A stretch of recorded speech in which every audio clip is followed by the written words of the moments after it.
Hi అండి, అందరికీ నమస్తే.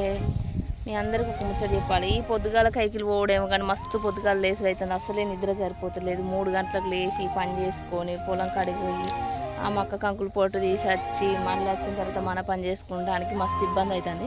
నేను అనుకున్నా చీని ఇదేంద్ర బాబు ఇంత ఇబ్బంది పడుతున్నా, ఇంత కష్టపడుతున్నా అనిపించింది. కానీ ఇట్లా అనుకునే టైపు అప్పుడే నేను ఒకటి గుర్తు తెచ్చుకుంటా.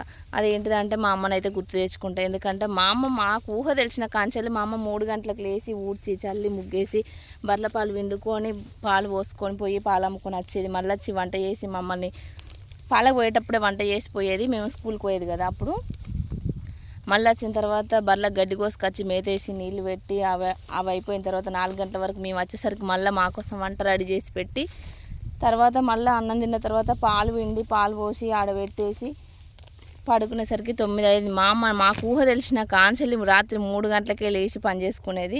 ఎప్పుడు మమ్మల్ని కొంచెం ఇబ్బంది పెట్టకపోయేది. పిల్లలంటే మా అమ్మకు మస్తు ఇష్టం కాబట్టి నేను అనుకుంటా అప్పుడప్పుడు మా అమ్మ నాకు ఊహ తెలిసిన కాంచెల్లి 3 గంటలకు నిద్ర చేసి నిద్ర అంతా ఓడగొట్టుకున్నది. నేను ఈ 4 రోజులకి ఎందుకు ఇంత ఇబ్బంది పడాలని అనుకుంటా. నాకు ఏ కష్టం వచ్చినా నేనైతే మా అమ్మనే గుర్తు తెచ్చుకుంటాను. ఎందుకంటే మా అమ్మ పడ్డ కష్టంలో నా కష్టం ఎంత అనుకుంటా, మా అమ్మ చేసిన పనిలో నా పని ఎంత అనుకుంటా. మస్తు ఇబ్బంది పడి మమ్మల్ని అయితే మస్తు చదువుకుంది మా అమ్మ అయితే.